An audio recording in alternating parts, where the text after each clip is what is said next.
went face-to-face with Asia's final boss. Marjorie is out and Mamdani is in. Donald Trump hosted a highly unlikely Friendsgiving on Friday at the White House for the incoming mayor of New York, Zohran Mamdani. Most people were expecting fireworks, but they did not expect them to be the Katy Perry. This is exactly what happens when people who have no idea what they're doing somehow end up in charge. Desi Lydic starts catching details no one was ever meant to notice. Jimmy Kimmel is laughing way too hard in the background, and somehow Donald Trump becomes the unwitting ringmaster of a circus he never planned to host. One tiny truth slips out, then another, and suddenly the whole production collapses faster than a bargain bin to pay in a hurricane. If you think you've seen chaos before, trust me, this is a brand new level. You haven't seen anything yet. President Xi Jinping, and boy did he not match Trump's energy. Mr. President, the President of the People's Republic of China is joining the Weeks ago, you referred to President Trump as a despot who betrayed the country. You said you'd be his worst nightmare and accused him of having a fascist agenda. Are you planning to retract any of these remarks? I've been called much worse than a despot, so It comes to finding Donald Trump, but somehow Desi Lydic and Jimmy Kimmel managed to unlock an even wilder level of it. This wasn't the usual noise, not the standard circus routine. This was something juicier, something that grabs you by the collar and pulls you in because you know the story is about to go off the rails.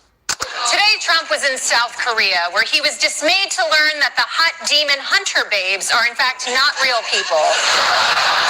But don't worry, he still got a warm welcome, and the South Koreans even honored our rich American heritage. Overnight, President Trump touching down in South Korea, greeted with the YMCA on the... While Trump was busy juggling scandals like a man surprised they're actually real, Desi and Jimmy were picking up on details that somehow slipped through the cracks of reality itself. These weren't minor observations. These were the kinds of moments that make you tilt your head and wonder whether you're watching politics or a never-ending reality show no one asked for. Each clue dropped like a puzzle piece falling into place. And the more they uncovered, the more absurd, ridiculous, and addictively entertaining the whole picture became.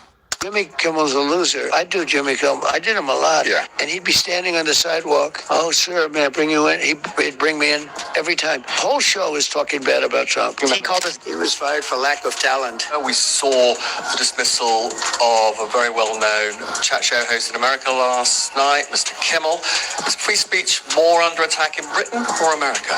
Well, Jimmy Kimmel was fired because he had bad ratings more than anything else. And he said a horrible thing about a great gentleman known as Charlie Kirk. And Jimmy Kimmel is not a top. Then you've got Desi, flashing that signature grin that basically says, I'm about to ruin someone's whole afternoon. She dove straight into the truths Trump never planned to face. Not the huge political controversies, those are practically public knowledge, but the small, humiliating details he assumed everyone had moved on from.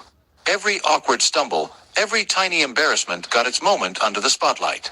And Desi delivered each one with razor-sharp timing and smart comedic precision that makes you laugh and wince at the exact same time. Gay man at the Cheesecake Factory ordering his shy young boyfriend dessert. He ran an incredible race, and I congratulated him. It's an amazing thing that he did. I think he's going to have hopefully a really great mayor.